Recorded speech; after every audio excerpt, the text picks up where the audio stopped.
Bismillahirrahmanirrahim. Dear learners, viewers, and friends, colleagues, Assalamu alaikum. Welcome to my session. Dear learners, I am Zakir Hussain with you from Kumilla Online School. In my last class, I shared with you about pronoun for class 11 and 12. Okay, learners. I hope everything is okay. And this today's session is last session on pronoun. Dear learners, the next class from where we have finished. From then we will start our today's session. Okay. Dear learners, in my last class or last session, I shared with you about the relative pronoun. Okay, relative pronoun. I have told you there are I have told you about the relative pronoun and how it will be used in a sentence. Okay, today I start from here. Position of relative pronoun. Position of relative pronoun অর্থাৎ relative pronoun-এর অবস্থানটা কোথায় হবে, কেমন? relative pronoun-এর অবস্থানটা কোথায় হবে সেখান থেকে আমরা আজকে শুরু করব, ঠিক আছে?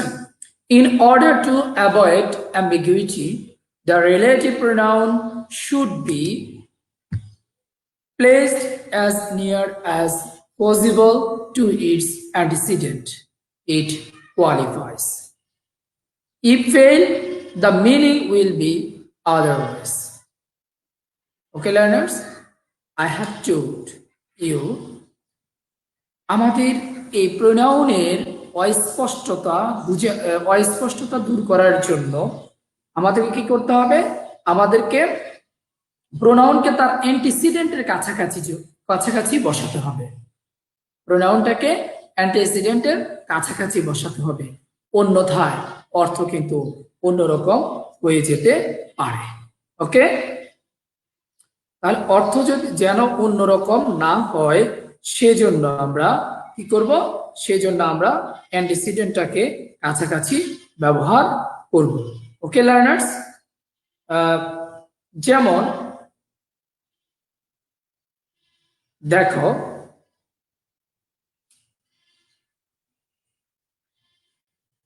একটা সেন্টেন্স আমি লিখছি, দা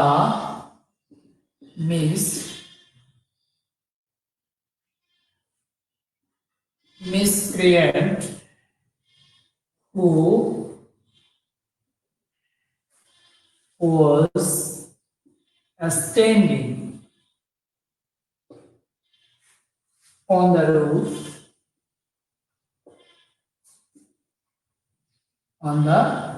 roof threw a hand bomb. Dear learners, এই যে একটা সেন্টেন্স আমি লিখলাম, এই সেন্টেন্সটা একটু দেখো। দ্য মিসক্রিয়েন্ট হু হচ্ছে এখানে কি, who is here relative pronoun.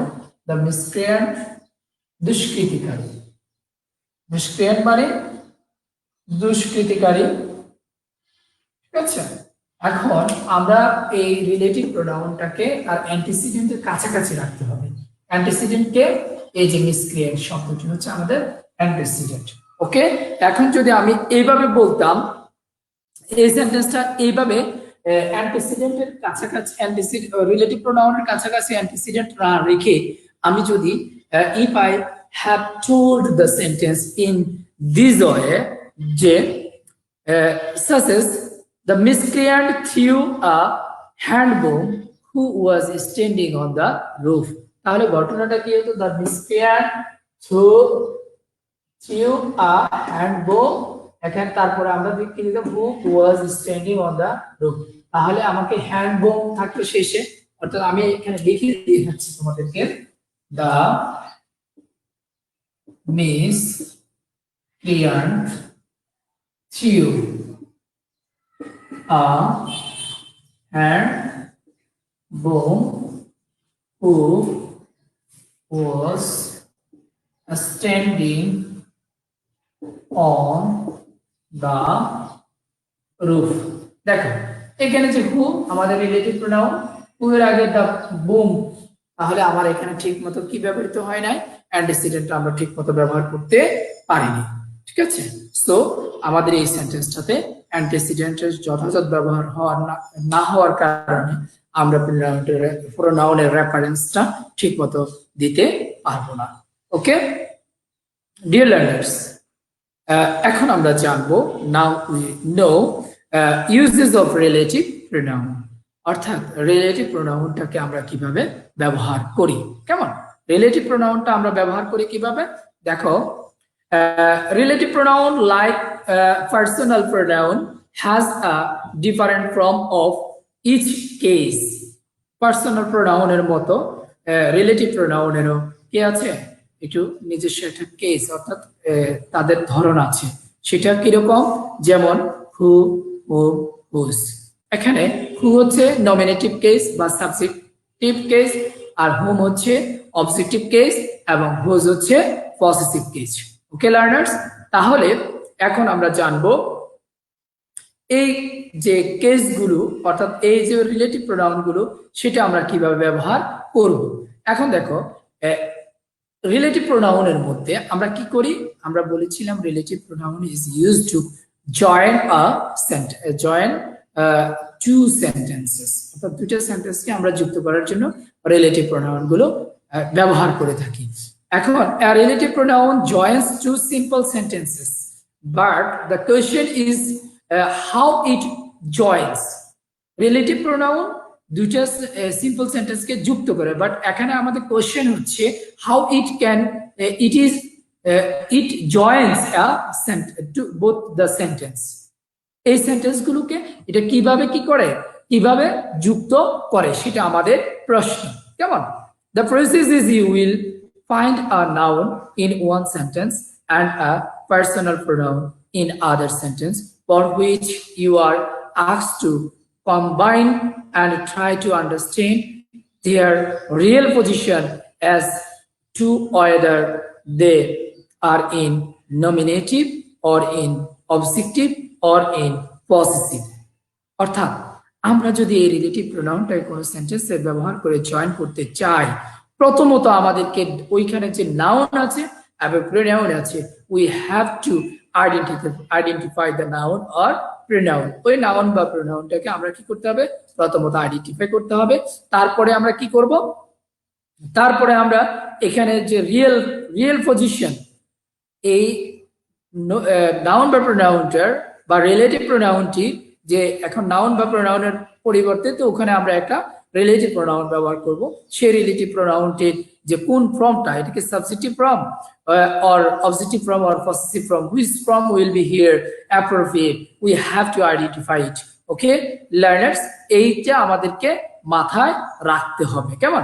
এখন দেখো, এখন আমি তোমাদেরকে একটু এই রিলেটিভ প্রোনাউন ব্যবহার করে how we can join two sentence into one, অর্থাৎ একটি সেন্টেন্স দুটি সেন্টেন্সকে আমরা কিভাবে একটি সেন্টেন্সে লিখতে পারি রিলেটিভ প্রোনাউন ব্যবহার করে, সেটা আমরা শিখব। আমাদের আজকে ক্লাসটা এই প্রোনাউনের জন্য আমাদের শেষ ক্লাস, এবং আগামী ক্লাসে in my next class we will do exercise on pronoun referencing. Okay, basic class আমাদের এখানে শেষ। আজকের ক্লাসটাই আমাদের বেসিক ক্লাস শেষ হয়ে যাবে, এবং পরবর্তীতে আমরা আমরা রিলেটিভ প্রোনাউন রেফারেন্সিং এর এক্সারসাইজ শুরু করব। ওকে, দেখো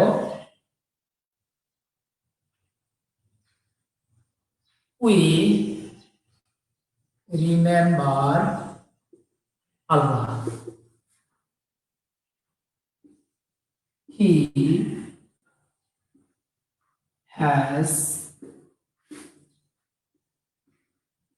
created us. এখানে দেখো এই যে we remember Allah. This is a sentence. He has created us. This is another sentence. Both of sentences are here. Simple sentence. Okay? এখন আমরা এই সেন্টেন্সটাকে কিভাবে লিখতে পারি বলো? আমরা এখানে আগে প্রোনাউনটাকে নির্দিষ্ট করে নেই। আমাদের উই আর এখানে হচ্ছে হি। ওকে, তাহলে দুটো প্রোনাউন আমরা নিয়ে নিলাম এবং নাউন হচ্ছে কে? আল্লাহ। রিলেটিভ প্রোনাউন দিয়ে যখন আমরা ব্যবহার করতে যাব, এই দুটি ক্লোজকে যুক্ত করতে যাব, তখন আমাদেরকে এই কাজগুলো করে নিতে হবে। ওকে, এখন দেখো আমরা এইভাবে লিখি, এটাকে একটি রিলেটিভ প্রোনাউন দিয়ে আমরা একটা সেন্টেন্সে নিব। We remember Allah who has created us, যিনি আমাদেরকে সৃষ্টি করেছেন। তাহলে রিলেটিভ প্রোনাউনটা আমরা যেখানে ব্যবহার করেছি তার আগে অ্যান্টিসিডেন্ট নাউন রয়েছে, ঠিক আছে? অর্থাৎ এই রিলেটিভ প্রোনাউনের পরের ভার্বটিও এই অ্যান্টিসিডেন্ট অনুসারে হবে। Okay learners, I hope you have understood.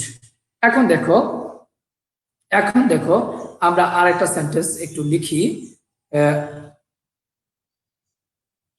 এরকম I know the man, I know the man, আমি লোকটাকে চিনি। আই স হিম, আমি তাকে দেখলাম। স্টারডে, ওকে, গতকাল আমি তাকে দেখেছিলাম। এখন দেখো আমরা এখানে কি করব, এখানে আমরা প্রথম প্রশ্নকে ঠিক রাখবো। তাহলে আই নো দ্য ম্যান এখানে হচ্ছে, তারপরে আমরা কি করব, এখানে আমরা রিলেটিভ প্রোনাউনের কোন ফর্মটি ব্যবহার করব সেটা আমাকে খেয়াল রাখতে হবে। আমরা এখানে কোন ফর্ম ব্যবহার করব? যাকে আমি দেখেছিলাম। তাহলে যাকে হবে কি, হু এর কোন ফর্ম? হু এর অবজেক্টিভ ফর্ম। তাহলে কি হবে? হোম। কেমন? A home, home I saw yesterday, okay. তাহলে এখানে হোম হচ্ছে আমাদের রিলেটিভ প্রোনাউন আর ম্যান হচ্ছে আমাদের এখানে অ্যান্টিসিডেন্ট। ওকে লার্নার্স, আমরা একটু শিখে নিলাম যে কিভাবে আমরা রিলেটিভ প্রোনাউন দিয়ে আমরা কি করতে পারি, আমরা একটি সেন্টেন্সকে যুক্ত করতে পারি। ওকে, এখন দেখো, এখন আমরা শিখবো, অর্থাৎ হু এবং হুমকে আমরা যুক্ত করা, হুম দিয়ে আমরা যুক্ত করা শিখলাম। এখন আমরা একটু দেখি, এখন আমরা হুইচ শব্দটি কোথায় ব্যবহার করব সেটা একটু শিখব। হুইচ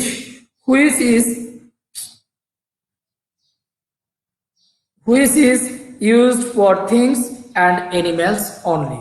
হুইচ ব্যবহৃত হয় শুধুমাত্র কোনো বস্তু বা কোনো অ্যানিমেলকে বোঝানোর জন্য বা জন্তুকে বোঝানোর জন্য। ওকে,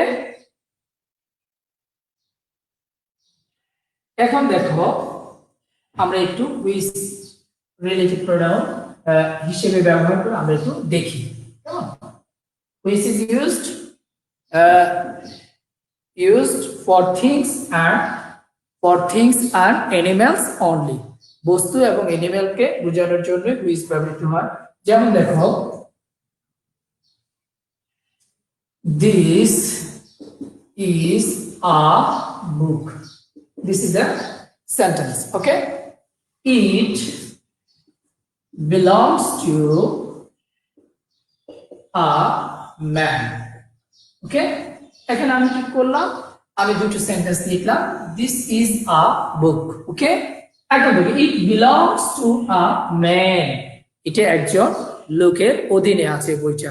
এখন আমরা এটা কিভাবে লিখতে পারি? এখন আমরা প্রথম সেন্টেন্সটা ঠিক রাখবো, দিস ইজ আ বুক। ওকে, এখন রিলেটিভ প্রোনাউন কি হবে? বুক যেহেতু বস্তু, তাহলে আমরা রিলেটিভ প্রোনাউন হিসেবে which ব্যবহার করব, which belongs to a man। তাহলে শিক্ষার্থী বন্ধুরা, তোমরা নিশ্চয়ই বুঝতে পেরেছো আমরা একটি সেন্টেন্সে কিভাবে which ব্যবহার করতে পারি। কেমন? এখন যদি আমি তোমাদেরকে আরেকটা সেন্টেন্স লিখতে বলি, যেমন the moment is lost, মুহূর্তটি চলে গেল, and it is lost forever। ওকে, এখন দেখো এই যে দুটো সেন্টেন্স আমি এখানে লিখলাম, এখন আমরা এখানে রিলেটিভ প্রোনাউন ব্যবহার করব। তাহলে কি হবে? the moment, এখন দা মোমেন্ট লেগে কি করব আমরা? মোমেন্ট কি? মোমেন্ট হচ্ছে আমাদের এটা বস্তু। কেমন? সেই বস্তুটাকে আমরা কি করব? আমরা এখন এটাকে যদি দিতে যাই, তাহলে আমরা কি ব্যবহার করব রিলেটিভ প্রোনাউন হিসেবে? which is lost forever। ওকে, এইভাবে আমরা which ব্যবহার করব কোনো সেন্টেন্সে, এবং which দিয়ে আমরা কি করতে পারি? দুই বা ততোধিক দুটি সিম্পল সেন্টেন্সকে যুক্ত করতে পারি। এখন দেখো আমরা এখন হোয়াট দিয়ে কিভাবে আমরা বাক্যগুলোকে যুক্ত করব সেটা শিখবো। কেমন? What refers to things only, what refers to things only, it is used in with antecedent understood and equivalent to that compound relative, অর্থাৎ that which দ্বারা যা বোঝায় এই হোয়াট দিয়ে তাই বোঝায়। এই that which যে আমাদের একটা কম্পাউন্ড রিলেটিভ, এই কম্পাউন্ড রিলেটিভের যা ক্ষেত্রে আমরা হোয়াট ব্যবহার করতে পারি। কেমন? হোয়াট ব্যবহার করতে পারি। এখন দেখো আমরা হোয়াট কিসের ক্ষেত্রে ব্যবহার করব? What is used what is used instead of things, বস্তুকে ব্যবহার করার ক্ষেত্রে বা বস্তুকে ইন্ডিকেট করার জন্য, to indicate or to mean the things। Okay learners, এখন আমরা একটু হোয়াট ব্যবহার করে শিখি। কেমন?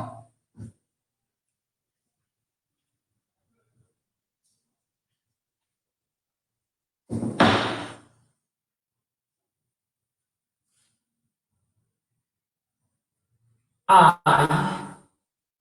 say something, I say something, please listen to it। খেয়াল করো, এখানে আমি কি করলাম? দুটো সেন্টেন্স এখানে লিখলাম। এখন আমরা এটাকে রিলেট করব, অর্থাৎ যুক্ত করব রিলেটিভ প্রোনাউন দিয়ে। কেমন? এখন যদি আমি বলি কিভাবে লিখতে পারি এটাকে বলো তো? আমরা পরের সেন্টেন্সটাকে আগে নিয়ে আসি। Please listen to. এখন আমরা রিলেটিভ প্রোনাউন হিসেবে হোয়াট, এখানে দ্যাট হোয়াটও ব্যবহার করতে পারতাম, কিন্তু আমরা দ্যাট ওয়ার্ডের পরিবর্তে শুধু হোয়াট ব্যবহার করব। তাহলে হোয়াট আই সে। কেমন? What I say. তাহলে আমরা এখানে দেখো কিভাবে ব্যবহার করেছি হোয়াট,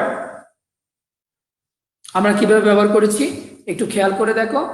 ওকে লার্নার্স, এখন দেখো, এখন যদি আমরা এরকম আরেকটি সেন্টেন্স লিখতে যাই, আরেকটি সেন্টেন্স কিভাবে লিখতে পারি?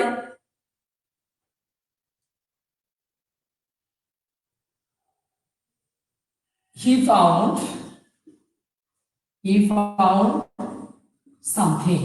খেয়াল করো, সে কিছু জিনিস পেল। তারপরে কি হলো? he was looking for. ওকে, এখন দুইটা সেন্টেন্সকে আমরা একত্রিত করব। কিভাবে একত্রিত করতে পারি? এখন লিখব he found। কেমন? এবার আমরা রিলেটিভ প্রোনাউন what ব্যবহার করি। what he was looking for। Okay learners, আমরা শিখে ফেললাম কিভাবে আমরা এই রিলেটিভ প্রোনাউন হোয়াট কে ব্যবহার করতে পারি। কেমন? এখন আমরা কি করব? এখন আমরা এস টাকে রিলেটিভ প্রোনাউন হিসেবে মাঝে মাঝে ব্যবহার করা হয়। এই এসটা কিভাবে ব্যবহার করব আমরা একটু শিখি। তবে এস এবং এই ভাট রিলেটিভ প্রোনাউন হিসেবে সবসময় ব্যবহৃত হয় না। Sometimes it can be used as a relative pronoun. Okay learners, এখন আমরা একটু শিখে নেই। তোমাদের এই ক্লাসটি যদি তোমাদের বিন্দু মাত্র উপকারে আসে তাহলে আমাদের এই পরিশ্রম সার্থক হবে। আমাদের গত দিন থেকে কিন্তু বিদ্যুৎ নেই, জানো যে আবহাওয়া খারাপ, যে সে কারণে বিদ্যুৎ নেই। কিন্তু আজকে হয়তো ভেবেছিলাম ক্লাসটায় আসা যাবে না। যাই হোক, তোমাদের ভাগ্য ভালো যে চার্জ দেওয়া গেছে অন্য একটা মাধ্যমে, সেই কারণে আজকে হয়তো তোমাদের সাথে ক্লাসে আসতে পেরেছি। ওকে, এখন দেখো আমরা রিলেটিভ প্রোনাউন হিসেবে when as is used as a relative pronoun same or such precedes it। অর্থাৎ যখন আমরা as কে রিলেটিভ প্রোনাউন হিসেবে ব্যবহার করব সেটার আগে আমরা সেম বা such কে এটার আগে ব্যবহার করতে হবে। ওকে, যেমন দেখো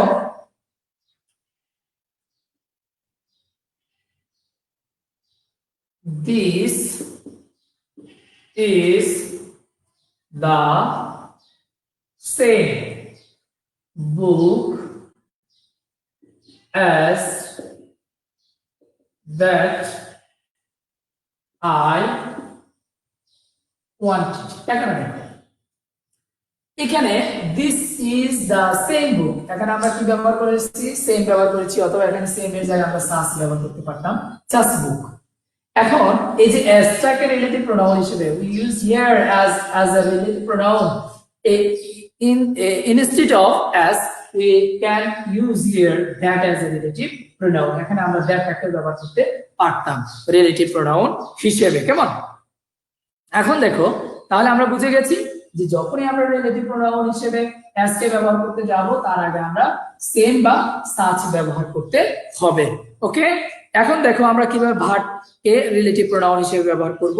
Bhatt is occasionally used as a relative pronoun after a negative with the sense of that not, who not or which not। অর্থাৎ ভাটটা নেগেটিভ অর্থে রিলেটিভ প্রোনাউন হিসেবে ব্যবহৃত হয়। এই ক্ষেত্রে এটা অর্থ প্রকাশ করে that not, who not or which not। ওকে, যেমন একটা সেন্টেন্স যদি আমি লিখি, দেখো তাহলে জিনিসটা তোমাদের কাছে ক্লিয়ার হয়ে যাবে। There is no Muslim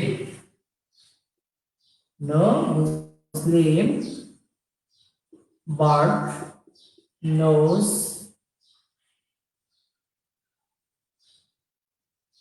the story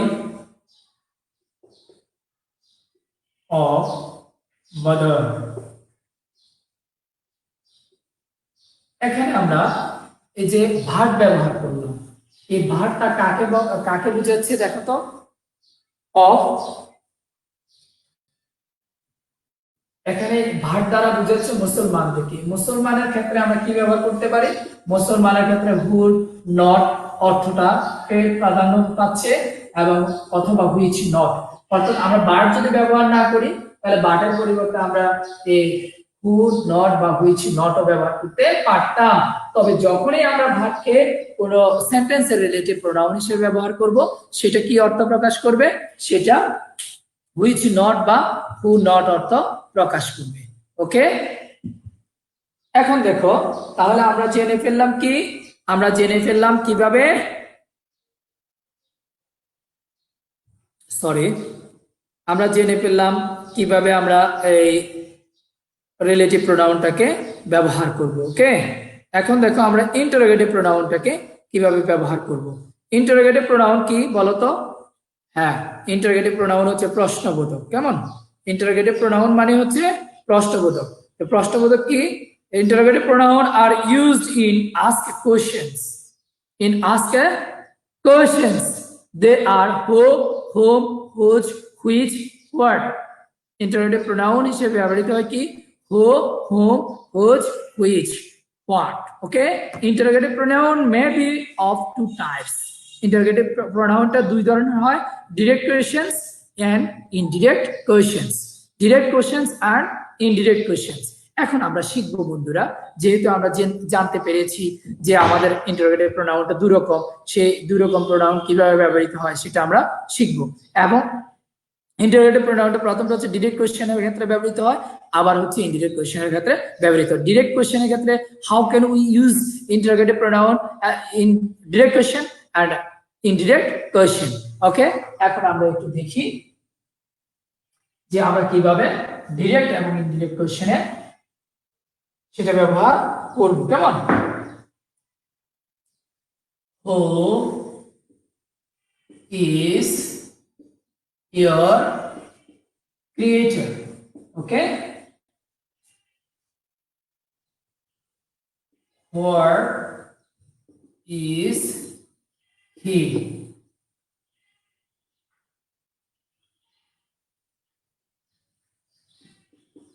Tell me what your name is. শিক্ষার্থী বন্ধুরা একটু খেয়াল করো তো, আমি এখানে দুটো সেন্টেন্স লিখেছি, তিনটে সেন্টেন্স লিখেছি। কেমন? প্রথম সেন্টেন্সটা হচ্ছে who is your creator. Who is your creator.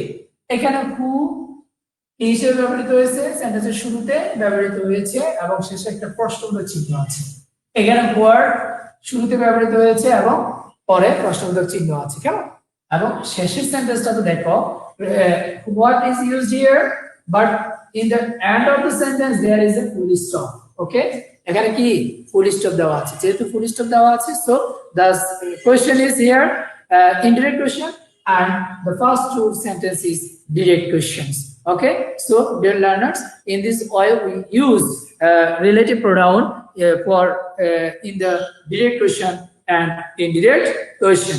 Okay, এখন দেখো এই রিলেটিভ ইন্টারোগেটিভ প্রোনাউন গুলো অনেক সময় ইন্টারোগেটিভ অ্যাডজেক্টিভের কাজও করে। এখন আমরা একটু সহজে অল্প সময়ের মধ্যে দুটো সেন্টেন্স দিয়ে আমরা জেনে নিব যে ইন্টারোগেটিভ প্রোনাউন গুলো কখন ইন্টারোগেটিভ অ্যাডজেক্টিভের কাজ করে বা অ্যাডজেক্টিভ হয়ে যায় সেটা দেখো। Whose is the pen? Whose is the pen? তারপরে আরেকটা সেন্টেন্স আমি লিখছি, whose pen is this? শিক্ষার্থী বন্ধুরা দেখো তো, আমি দুটো সেন্টেন্স লিখেছি। এখানে হচ্ছে whose সরাসরি ভার্বের আগে বসেছে। কেমন? আর এখানে whose কার আগে বসেছে? পেন নাউনের আগে। সো এখানে whose দ্বারা কাকে বলা হচ্ছে? এই নাউনটাকে মডিফাই করা হচ্ছে কার কলম। ঠিক আছে, কার কলম। এখানে এই যে whose নাউনের আগে যখন ইন্টারোগেটিভ প্রোনাউন গুলো বসে তখন সেটা অ্যাডজেক্টিভের কাজ করে, আর যখন ভার্বের আগে সরাসরি বসে তখন সেটা ইন্টারোগেটিভ প্রোনাউনেরই কাজ করে। তাহলে আমরা এটাকে বলতে পারি যে প্রোনাউন, প্রথম সেন্টেন্সটা হবে আমাদের প্রোনাউন আর পরেরটা এখানে হুজ হচ্ছে অ্যাডজেক্টিভ বা ইন্টারোগেটিভ অ্যাডজেক্টিভ। ওকে লার্নার্স, আমরা ইতিমধ্যে বুঝে গেছি যে আমাদের এই ইন্টারোগেটিভ প্রোনাউনটা কিভাবে অ্যাডজেক্টিভ হয়। কেমন? এখন দেখো, এখন আমরা এই যে হু, হুম, হুজ, হুইচ, হোয়াট এই বাক্যগুলো, এই যে ইন্টারোগেটিভ প্রোনাউন গুলো সেগুলো আমরা কিভাবে ব্যবহার করব সেটা আমরা একটু জেনে নিই। কেমন? হু ইউজড অ্যাজ আ নমিনেটিভ, অর্থাৎ সাবজেক্ট হিসেবে সেটা হু ব্যবহৃত হয়। Who is used for indicating Allah and persons only, অর্থাৎ হুডা শুধুমাত্র পার্সন এবং আল্লাহর ক্ষেত্রে ব্যবহার করা হয়। ওকে, যেমন who sees you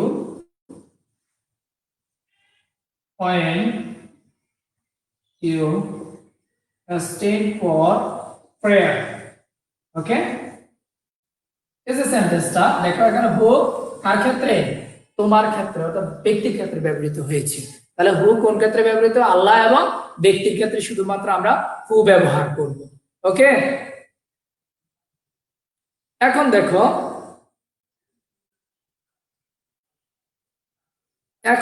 আমরা কি করব? এখন আমরা কিভাবে হুম ব্যবহার করব? তাহলে হু হচ্ছে হুমের অবজেক্টিভ ফর্ম। এই হু যেখানে ব্যবহৃত হয় আল্লাহ এবং ব্যক্তির ক্ষেত্রে, সেই ক্ষেত্রে আমরা হুমটাকেও ব্যবহার করব। যেমন whom did you meet yesterday? Whom did you meet yesterday, অর্থাৎ তুমি গতকাল কার সাথে দেখা করেছো? Whom did you meet yesterday. Okay, তাহলে এই এখানে হু অবজেক্টিভ ফর্ম হিসেবে ব্যবহৃত হয়েছে, এখানে হু ব্যবহৃত হয়েছে সাবজেক্টিভ ফর্ম হিসেবে। Whose is the possessive form of who. কেমন? হু এর পসেসিভ ফর্ম হচ্ছে whose. Whose asks about possessions. Whose দ্বারা কি বোঝায়? পসেশন, অর্থাৎ একটা জিনিস কার অধীনে আছে, কার আওতায় আছে, সেই ক্ষেত্রে আমরা ব্যবহার করে থাকি। The speaker of the question may omit the noun if the meaning is clear to the listener. কেমন? অর্থাৎ আমরা নাউনটাকে অমিট করে দেই এই ক্ষেত্রে। এখন দেখো, এখন আমরা এই হোজ দিয়ে যদি বলি, সেন্টেন্স বলি, একটু আগে আমরা সেন্টেন্স লিখেছিলাম হোজ পেন ইজ দিস, এই কলমটি কার। তারপরে আমরা বলতে পারি whose is this pen, whose is this pen.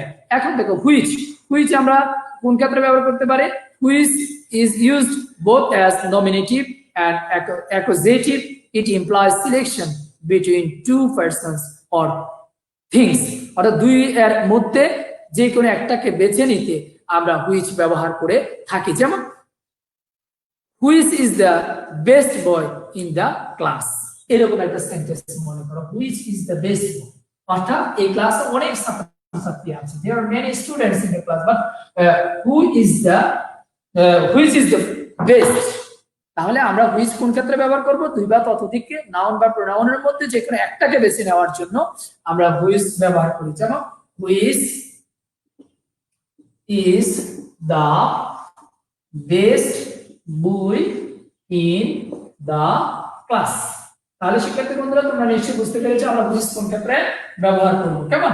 এখন দেখো what is used for things and used to ask a person about his profession. What আমরা কোন ক্ষেত্রে? things এর অর্থাৎ বস্তুর পরিবর্তে instead to indicate things we use for and we used word and to ask about the question about the profession অর্থাৎ profession সম্পর্কে জানার জন্য আমরা কি ব্যবহার করে থাকি? আমরা এই what ব্যবহার করে থাকি। ওকে লার্নার্স, আমরা আমাদের আজকের ক্লাসের শেষ পর্যায়ে এসেছি। আমরা শেষ যে প্রোনাউনটা আমরা ব্যবহার করতে হবে, সেই শেষ প্রোনাউনটি আমরা একটু জেনে নিই। কেমন? প্রোনাউনটা হচ্ছে রেসিপ্রোকাল প্রোনাউন। রেসিপ্রোকাল প্রোনাউন অর্থাৎ পারস্পরিক সম্পর্কযুক্ত, যেটাকে আমরা বাংলায় বলি একে অপরের সাথে যে সম্পর্ক বোঝায়, সেই সম্পর্কযুক্ত প্রোনাউনটাকে আমরা রেসিপ্রোকাল প্রোনাউন বলি। যেমন each other and one another। কেমন? one another, এই যে দুটো প্রোনাউন, এই দুটো প্রোনাউনকে বলা হয় reciprocal pronoun. Reciprocal each other and one another are called reciprocal pronouns because they express mutual action. What is mutual? Mutual means close relationship. Okay dear learners, এখন আমরা জেনে নিই কখন আমরা each other ব্যবহার করব আর কখন আমরা one another ব্যবহার করব। এখন দেখো আমি একটা উদাহরণ দিতে চাই তোমাদেরকে আগে the two children like each other ওকে এখানে দেখো কি ক্ষেত্রে ব্যবহার করলাম আমরা ব্যক্তির ক্ষেত্রে টু চিলড্রেন তাহলে কি হলো ব্যক্তি তাহলে ইচ আদার আমরা বলতে পারি যে each other is generally used when two person or things are refer to অর্থাৎ কোনো বস্তু বা ব্যক্তিকে যখন রেফার করবে বুঝাবে পারস্পরিক সম্পর্ককে বুঝাবো আমরা তখন ব্যবহার করব ইচ আদার কেমন nowadays the difference is not strictly observed as trivial and Bellins say. The belief that each other is restricted to two persons and one another refers to more than two in harmless but unnecessary. অর্থাৎ এই ইংরেজি গ্রামারে বর্তমানে each other এবং one অ্যানাদারের যে পার্থক্য সেটা খুব একটা মানা হয় না কারণ এক্ষেত্রে তারা ইচ আদার এবং ওয়ান অ্যানাদারকে তারা একসাথে ব্যবহার করে থাকে এবং ইচ আদার ব্যবহার করে দুইয়ের মধ্যে সম্পর্ক এবং ওয়ান অ্যানাদার দুইয়ের অধিকের মধ্যে সম্পর্ক বোঝানোর ক্ষেত্রে সেটা English ABC of English language এই বইটার মধ্যে এই রেফারেন্সটা দেওয়া আছে ওকে লার্নার্স এখন আমরা আরেকটা উদাহরণ দিই ইচ আদার one another দিয়ে কেমন দেখো these three boys have one another and কয়টা হলো more than two রিলেশনশিপ হচ্ছে more than two অর্থাৎ three boys এই ক্ষেত্রে আমরা কি ব্যবহার করলাম ওয়ান অ্যানাদার ব্যবহার করেছি আর দুইয়ের মধ্যে এবং দুটি ব্যক্তি বা বস্তুর মধ্যে সম্পর্ককে বুঝালে we have to use each other more than two relationship to indicate more than two relationship we have to use one another okay dear learners this is I have already finished my topic today in my next class I will try my best to do exercise so that you can prepare yourself for your exam okay পরবর্তী ক্লাসগুলোতে আমরা pronoun referencing এর কাজ শুরু করে দিব অর্থাৎ pronoun referencing question ধরে ধরে আমরা সলিউশন করব এখন আমরা আজকের মতো আমাদের এই যে বেসিক ক্লাসগুলো প্রোনাউনের যে বেসিক ক্লাস আমরা শেষ করে ফেললাম তোমরা যারা আজকে ক্লাসে নতুন জয়েন করেছো গত দুটি ক্লাস তোমরা একটু দেখে নেবে আশা করি এই প্রোনাউনগুলো সম্পর্কে যখন if we get a clear conception about the pronoun you will be able to use it in your question okay no more today more than how I never again stay well and follow the rules of health Allah Hafiz assalamu alaikum